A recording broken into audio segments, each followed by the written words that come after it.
Piedad, mucha gente de República Dominicana quizás sabe de usted por titulares de noticias, titulares que muchas veces no le favorecen. He visto, por ejemplo, cuando ponía que usted venía para el programa, pública y privadamente, he recibido diferentes reacciones. Usted parece ser una mujer que no deja indiferente a nadie. Sí, y un poco ya me acostumbré a eso. No lo normalizo porque no me parece que sea normal que a uno lo violenten por el hecho de pensar distinto o por abrazar un proceso con el que uno se congracia. Pero no ha sido fácil, Edith, no ha sido fácil. Nosotros vivimos en sociedades patriarcales, machistas, donde una mujer como yo es bastante incómoda, más si es afrodescendiente como yo, donde todavía es muy difícil que a las mujeres se les permita pensar y sobre todo tener la capacidad de levantar la voz. La política para mí ha sido un ejercicio muy duro, muy difícil, pero tengo que decir que no me arrepiento porque a mí me han perseguido por mis posturas políticas, porque he defendido el matrimonio de parejas del mismo sexo, porque he defendido el aborto frente a la decisión de interrumpir el embarazo por parte de las mujeres, porque he considerado que falta muchísimo por hacer para la igualdad de hombres y mujeres, entonces, y porque además soy una mujer progresista, entonces yo siento que eso ha dificultado muchísimo mi participación política, pero me siento muy orgullosa por una razón muy sencilla, porque a mí nadie me puede señalar de corrupción. A mí me han esculcado la vida de todas las formas habidas y por haber, hasta el punto que lo que tú decías ahora es cierto. Yo fui declarada víctima por parte de la Corte Suprema de Justicia y la Fiscalía General de la Nación, siendo además una persona de oposición, porque estuve totalmente interceptada. Y se levantó una campaña orquestada que ya se comprobó y ya hay gente inclusive condenada por eso. Sin embargo, a pesar de que yo he sido una víctima, la gente parece no entender y lo persiguen a uno y lo insultan, bueno, de todo. A usted le pusieron, digamos que un sello. ¿Cómo comenzó ese sello, de alguna manera? O sea, llegar a cualquier rincón de Colombia y que asuman que usted representa unos intereses distintos a los de los colombianos. Pues a ver, hombre, yo creo que mi procedencia es el Partido Liberal. Yo no vengo ni del Partido Comunista ni del Partido Socialista, no, yo soy la tendencia gaitanista, la más progresista dentro del Partido Liberal, y dentro del Partido Liberal fui muy perseguida también por eso, porque por lo general el partido se convirtió en una agencia de empleos, en una agencia de contratos y de negocios, hasta el punto que ahora están involucrados en el caso de Odebrecht, que lo han tenido contenido porque pues Gaviria fue presidente de la República y su hijo fue ministro, pero los dos involucrados en este proceso, eso no camina. Entonces, el hecho de que yo fuera capaz de decir esas cosas, de que las denunciara, de que me parara en el Congreso a hacer los debates más duros contra el paramilitarismo, de denunciar a mis mismos compañeros del Congreso, y sobre todo del partido, pues me fue granjeando una serie de enemistades poderosísimas. Yo en el gobierno de Andrés Pastrana tumbé 3 ministros y me gané una persecución, pero feroz. O sea, yo tengo unos enemigos muy poderosos, precisamente porque no como con ellos, ni comeré jamás tampoco. Pero a raíz de mi cercanía en el proceso de paz, una cosa, Edith, que es bien contradictoria. Yo estuve secuestrada. Yo tuve una hija desaparecida 5 años. Entonces, sí, yo sé lo que es eso. Cuando esta gente que estaba en poder de las FARC, todo el mundo armado era titulares y hacía pues campaña que sí que estoy luchando. Yo me puse a la tarea de que había que sacarlos de verdad. Y ahí fue donde yo hablo con el presidente Chávez en ese momento para que él nos ayudara a hacer el proceso, y desde ahí comenzó realmente, creo que de las épocas más difíciles de mi vida. Creo que fue el año 2007 cuando usted es designada por el entonces presidente Álvaro Uribe como la intermediaria. Usted actuaba en nombre del Estado como intermediaria con las FARC. Sí, y mira lo que es la falta de experiencia política en medio de que yo llevaba tantos años en política. Cuando yo logro convencer al presidente Chávez y el presidente Uribe lo delega conmigo, Chávez me dijo a mí que eso era una trampa. Ah, se lo dijo. Me lo dijo a mi, Piedad, esto es una trampa. Yo le dije, no, ¿cuál trampa? Tenemos que sacar a esa gente. Y efectivamente fue una trampa. Después el presidente Uribe nos sacó por la puerta de atrás, a punta de mentiras, pero yo seguí sola. ¿Usted creyó en ese momento, cuando acepta que el presidente Uribe la designe, usted le cree? Sí. ¿Cree en sus buenas intenciones? ¿Lo vio personalmente? ¿Cómo fue ese diálogo? diálogo? Yo le pedí una cita. ¿Y cómo fue ese diálogo? Entonces yo le dije, mire, claro que ellos ya me habían visto, porque el día anterior yo estaba en un foro, en un encuentro de intelectuales, donde entre otras cosas condecoraron a Ana Poniatowska de México, y Chávez empezó pues a hablar con la gente, interlocutar. Ya a lo último me dijo a mí que yo qué opinaba, entonces yo me paré, le dije que yo le pedí el favor, que yo sabía que a él le hacían caso, que nos ayudara a la liberación de la gente que estaba en poder de las FARC, que era muchísima, soldados, policías, políticos, bueno. Y entonces él se quedó pensando, y yo me fui para Colombia, me volví para Colombia y pedí una cita al gobierno. El presidente me recibió con algunos asesores de él y me dijo, bueno, listo, yo los nombro. Y yo le dije, bueno, yo me devuelvo porque yo quería hablar con el presidente Chávez hoy, pero quería preguntarle a usted si era posible. Yo estoy segura que con eso se podía lograr la libertad de esta gente, que era su exigencia para que pudiera empezar un proceso de paz. Y realmente lo que hicieron fue seguirnos. Para mí fue terrible realmente, pero yo no creí que eso pudiera pasar, pero todo lo ¿Nunca contrario. más se lo volvió a ver después de entonces? ¿A quién? Sí, lo vi en diciembre. ¿De este año? ¿Del año pasado? Sí, a finales de diciembre del año pasado yo pedí una reunión con él. Ah, sí. Sí, yo pedí una reunión con él precisamente por el tema del proceso de paz con las FARC, porque está en una situación muy difícil y él es uno de los grandes detractores. Y segundo, porque a mí me parecía importante decirle que dejaran a Venezuela que resolviera sus asuntos. Y entonces usted fue en diciembre y se reúne con él. ¿Y qué pasó en la casa ahí? de él. En la casa de él, ¿qué pasó?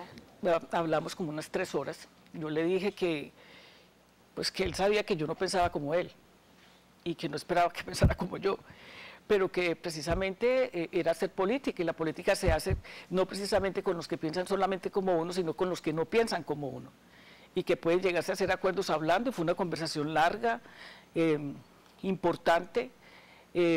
Yo intervine mucho inclusive para que él aflojara en el tema del proceso de paz y también en el otro tema, pero bueno. ¿Y cuál fue su actitud? No, tengo que reconocerlo, que fue muy respetuoso conmigo, él y la esposa. Hay otras 2 personas, fue muy respetuoso, me escuchó. En un momento determinado yo llegué a pensar que él iba a mediar en lo de Venezuela, pero realmente no. Yo creo que en ese momento ya estaban por debajo cocinando lo de Guaidó. Exacto. ¿Usted fue secuestrada? Sí. ¿La circunstancia en la que se da su secuestro? Se da en un tiempo donde yo me atreví a hacer los debates más duros contra el paramilitarismo, con nombre propio. Y como yo era la presidenta de la Comisión de Derechos Humanos y de Paz del Congreso, pues hombre, yo hice una presidencia militante, o sea, una presidencia activa, en el sentido de que yo escuchaba a los campesinos, escuchaba a los líderes, a las lideresas, hacía audiencias públicas, hacía ir a los militares y denunciaba. En el caso que yo supiera que Castaño había hecho cualquier cosa, yo iba, denunciaba y hacía los debates en el Congreso. Yo hice un debate en el Congreso tan impresionante, a mí no se me puede olvidar. Yo me quedé en medio de toda la derecha que estaba a favor de ellos. Y toda la gente, incluido el Partido Liberal, se fueron y me dejaron sola. Entonces, pues yo no me iba a meter debajo de la silla, pues yo seguí mi debate y ya de ahí para allá empezaron ellos a seguirme hasta que me sacaron de una clínica, de ahí fue donde me secuestraron. ¿Duró cuánto tiempo secuestrado? 16 días. ¿Y la liberaron sin daños mayores? Pues tú sabes... Más que los emocionales. Sí, no, y las torturas. ¿Las torturaron? Sí, claro. Entonces, pero fue una presión muy impresionante de todo el país. Yo tenía una relación muy cercana con todo el movimiento afrodescendiente de los Estados Unidos. Se tomaron la embajada colombiana y realmente yo digo que uno no se muere en la víspera, pero a mí me iban a fusilar y en ese momento hubo un bombardeo. Yo no creo que me hubieran estado buscando a mí, estaban buscando a un profesor de la Nacional, pero eso fue lo que me salvó. Si fuéramos a explicarle a alguien quién es Santrit, en estos días ha estado, Piedad ha sido noticia por este hombre.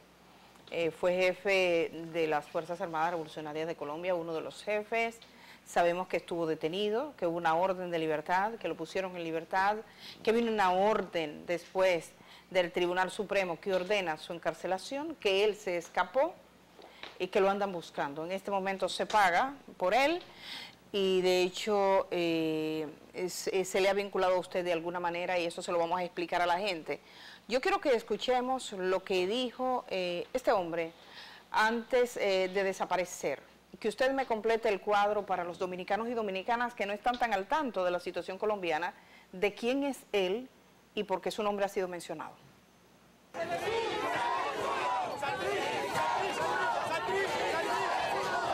Yo tengo un compromiso irreductible con el sistema integral de verdad, justicia, reparación y no repetición, que hoy lo quiero ratificar.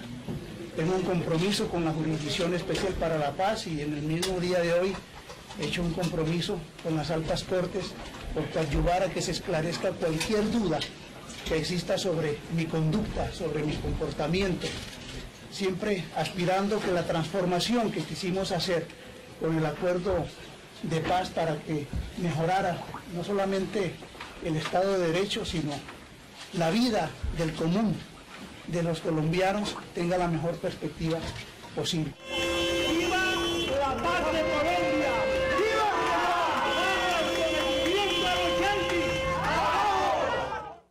Edith Febles, la cosa como es. Manuel Christopher Figueroa es un ex oficial venezolano. Salió de Venezuela, se declaró contra el régimen de Nicolás Maduro y ha dado unas declaraciones muy serias. Ese hombre que ustedes acaban de ver se ha escapado, es prófugo de la justicia. Y miren lo que dice Figueroa.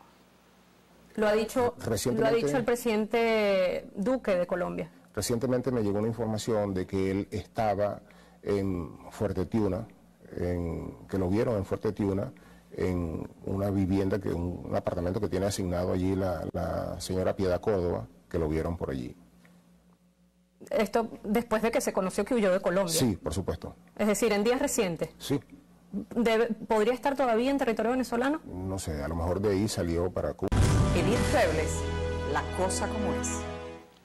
Esto ha implicado que usted ha saltado de nuevo los titulares de la prensa internacional. He visto la prensa estadounidense, la prensa, por supuesto, colombiana. ¿Qué fue lo que pasó y qué es lo que pasa con este hombre? A ver, Edith, yo conozco a Santrich porque con él y con Iván Márquez fuimos el equipo que hizo las liberaciones.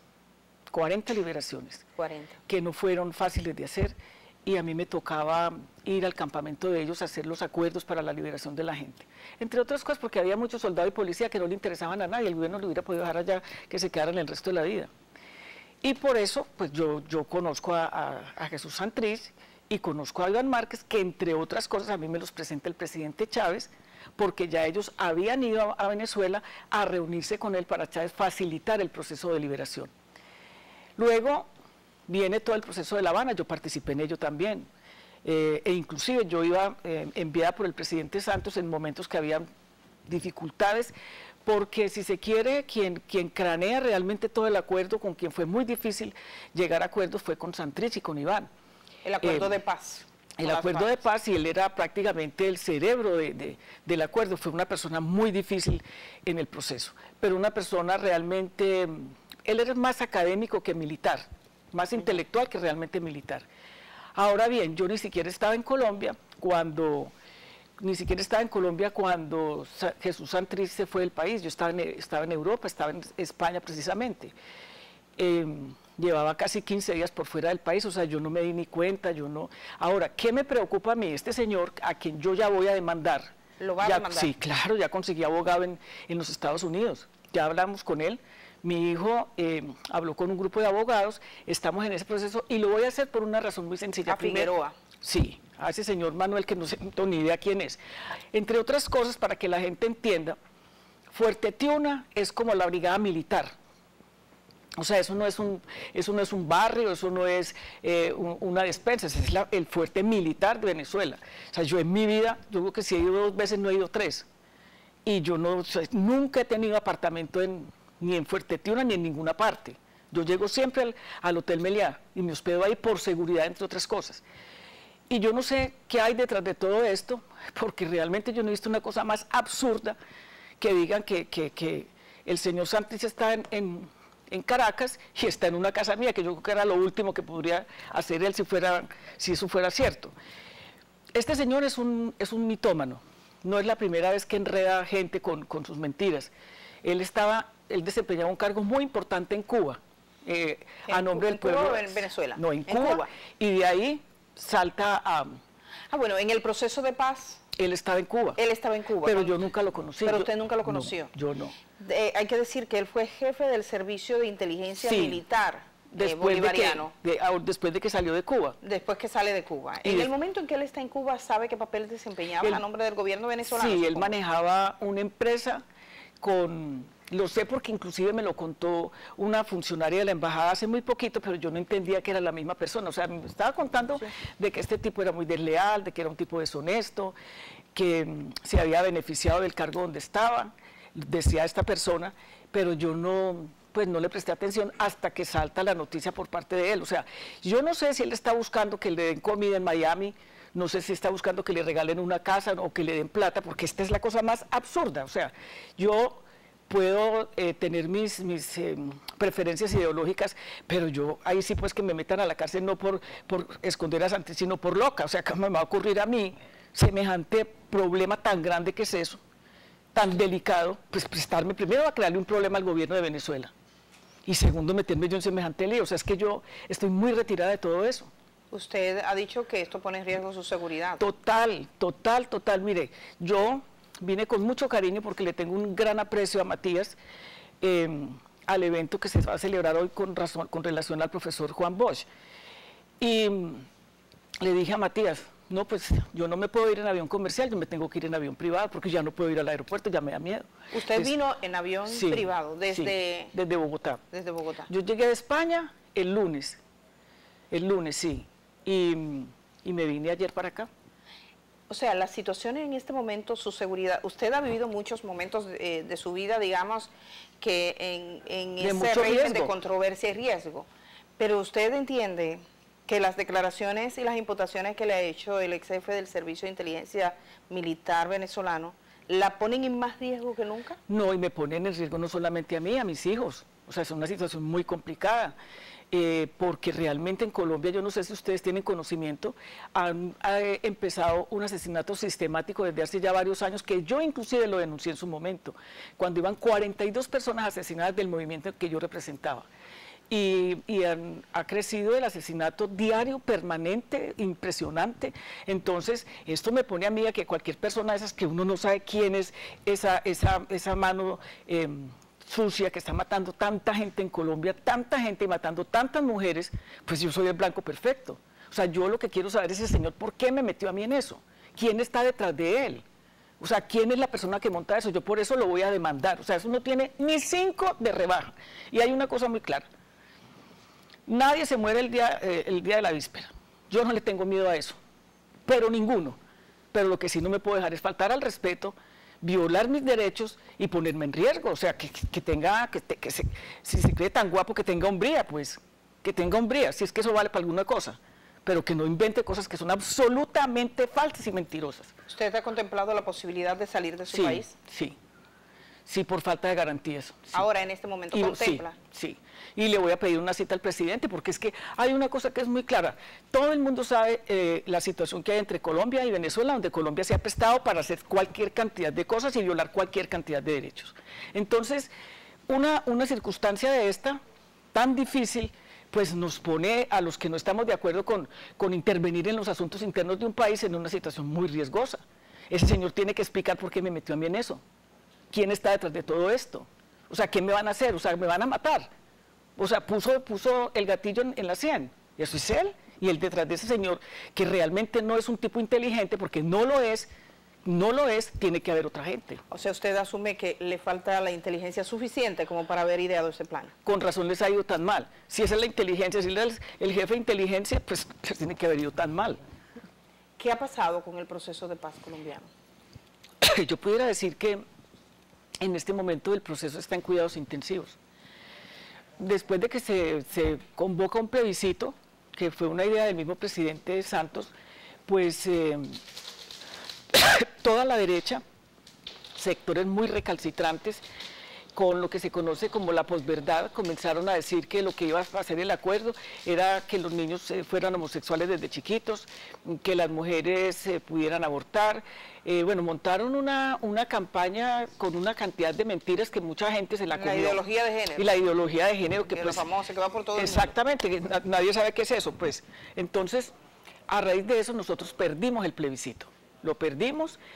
Obvio que hay que reconocer que al presidente Santos le faltó muchísimo trabajo para explicarle a la gente la bondad de los acuerdos, para decirle a la gente lo importante que era que en Colombia se acabara esa guerra. Bueno, y de ahí para allá arrancó una campaña muy fuerte liderada por Álvaro Uribe y el Centro Democrático. Ellos ganaron las elecciones presidenciales y a partir de ahí ya se vino toda una campaña para acabar con la Justicia Especial para la Paz, que fue la justicia que se creó para el juzgamiento no solamente de guerrilleros, sino de muchas de las personas que participaron en el proceso. Hay una campaña muy fuerte para echar hacia atrás los acuerdos, se está tratando de convocar un referendo, ahora viene y pues a eso se junta todo lo que ha pasado con la fuga de Santrich, con la de Iván Márquez, que fueron pilares fundamentales del proceso, y una disidencia muy fuerte que se armó. Personas como yo estamos realmente muy preocupadas y muy tristes porque este fue un esfuerzo muy grande. El 26 de julio en Colombia va a haber toda una marcha para impedir que ellos echen atrás el proceso de paz y que echen atrás la justicia especial. Ahora, han empezado militares que participaron en los distintos gobiernos, desde Pastrana, Uribe, ahora y Santos, ya empezaron a declarar en la Justicia Especial para la Paz y empezaron a dar cuenta de lo que se conoce en Colombia como falsos positivos, que son ejecuciones extrajudiciales de muchachos humildes que vistieron de guerrilleros y que asesinaron. Y cuentan cómo el general de ese entonces, muy cercano a Álvaro Uribe, les dijo que a ellos no les interesaba, que él quería era sangre, que necesitaba resultados, que él tenía que mostrar que como fuera, que estaban matando guerrilleros, y lo que mataron fue hijos de familias muy humildes, entre esas uno que se volvió un ícono, el caso de las madres de Soacha, que le contaron al país, inclusive a mí me tocó permitir en el Congreso que ellas entraran y que le hablaran al Congreso para que contaran lo que la gente hasta ese momento no tenía claro ni sabía. Ahora ya precisamente los militares están contando quién daba la orden, cómo la daban, y se ha montado toda una estrategia para acallar a estos militares y por lo tanto uno lo que se da cuenta es que no quieren que la verdad se sepa. ¿Qué tan comprometido con el proceso de paz usted ve al actual presidente y a su gestión? Yo no lo veo realmente, no lo veo, inclusive pues él viene del Centro Democrático. Yo tenía la expectativa en un principio de que pues podía realmente respetar los acuerdos, porque es que se pueden tener observaciones, pero eso no quiere decir que haya que echar al traste todo lo que se hizo, porque es que eso no fue un programa personal, eso fue un tema de Estado. Y, por ejemplo, la Justicia Especial para la Paz tiene un presupuesto y en el presupuesto de este año le recortaron el 30%. Eso significa que te deja sin dientes. O sea, ¿cómo va a poder funcionar de esa manera? Y sobre todo con el argumento de que hay que revisar y con un lenguaje muy procaz de parte del presidente que no está a la altura de lo que él representa en el país y de lo que queremos muchos y muchas en Colombia, porque es que la guerra no se siente en el centro de Bogotá, la guerra se siente en los pueblos, donde la gente tiene que salir corriendo, donde a la gente la están volviendo a hacer. Colombia tiene 8 millones de refugiados internos, es decir, de desplazados. Somos el segundo país del mundo, después de Ruanda, con semejante desplazamiento interno. O sea, nosotros tenemos un conflicto sin resolver y echar esto hacia atrás realmente es muy complicado. Bueno, usted se refirió al asesinato de líderes sociales. Yo quisiera compartir un trabajo que hizo la revista Semana a propósito de eso, y debo decir que lo hizo en el mes de enero de este año, y han pasado muchos meses y se han visto muchas muertes, o sea que ese número se ha incrementado. Vean ustedes.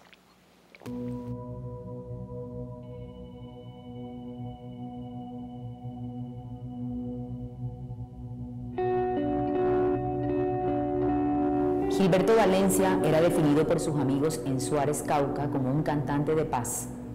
Este emprendedor social y constructor de paz fue asesinado el pasado 1 de enero, cuando estaba en medio de la celebración del Año Nuevo. Valencia se desempeñaba como gestor cultural, era líder del grupo Los Herederos y con su iniciativa Diálogos Itinerantes para la Paz ganó la convocatoria RECON 2015. Allegados aseguran que los emprendimientos de Gilberto estaban transformando a su comunidad. Según versiones de habitantes de Suárez en Cauca, su agresor al parecer era conocido suyo y hacía parte de los procesos sociales que Valencia lideraba en el municipio. Jesús Adiel Perafán, fundador de la organización política Coraje Caicedonia y presidente de la Junta de Acción Comunal del barrio, fue asesinado en su tienda de abarrotes el pasado 1 de enero. Perafán era un líder social y veedor ciudadano de Caicedonia, que aspiraba además al Consejo del Municipio en las elecciones del próximo 27 de octubre.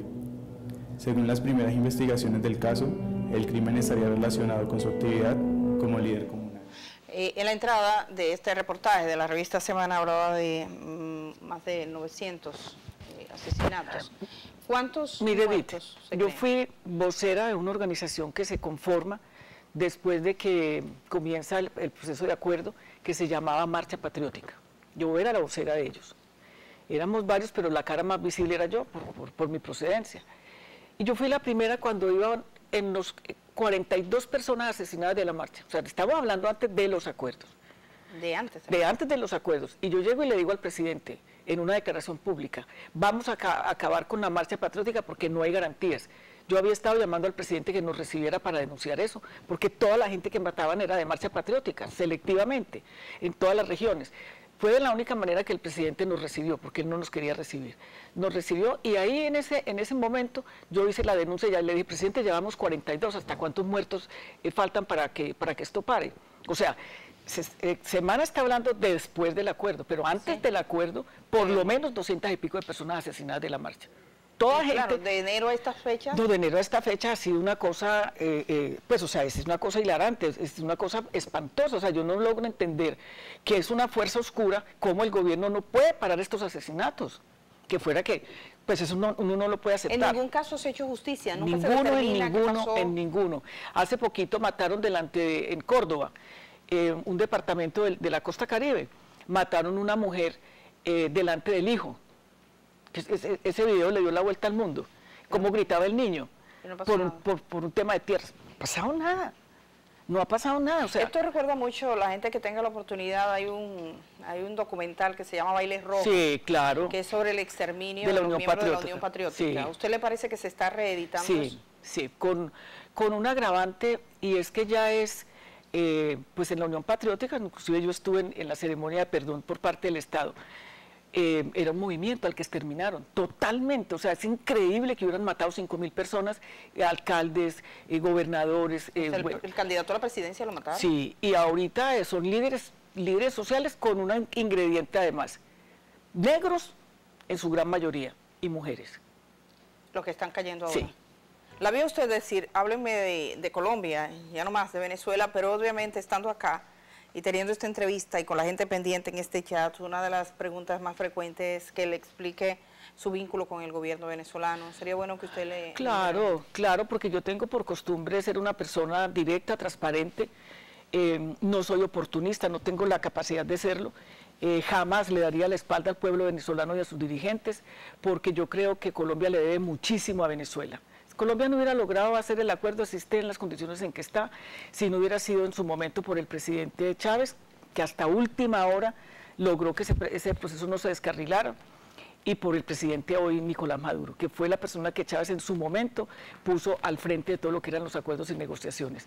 Tengo un inmenso cariño por ese país, un inmenso agradecimiento. De mí jamás oirán hablar mal, porque lo que yo creo como una persona que defiende la soberanía de los países, lo que hay que lograr es el diálogo, que ellos se sienten, lleguen a sus acuerdos, porque son asuntos del pueblo venezolano. A mí no me va a meter nadie que la gente que está preocupada por los derechos humanos, ¿por qué no se preocupan por los de Colombia? Pues que lo que ha pasado en Colombia es muy grave, y lo que está pasando es muy grave.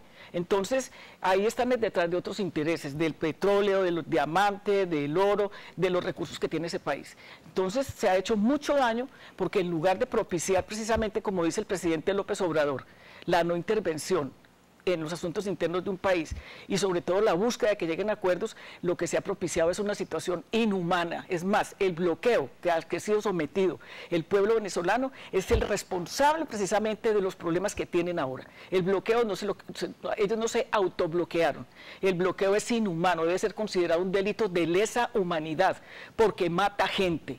porque mucha gente no puede comer por esa razón, mucha gente no tiene medicinas por esa razón. Entonces que no busquen la fiebre en las sábanas, que quienes lo hicieron saben la responsabilidad que tienen en una situación tan embarazosa. De mí no tienen sino agradecimiento, afecto, amistad y todo mi apoyo para que puedan salir adelante en este problema. Usted vino a República Dominicana a propósito de los 110 años del natalicio del profesor Juan Bosch. La fundación que lleva su nombre va a entregar unos reconocimientos esta noche y usted es una de las personas que está. ¿Conoció en algún momento al profesor Juan Bosch? De no ser así, ¿qué idea tiene de su pensamiento y criterio? A ver, de antemano la felicito porque a ti también. Sí, gracias.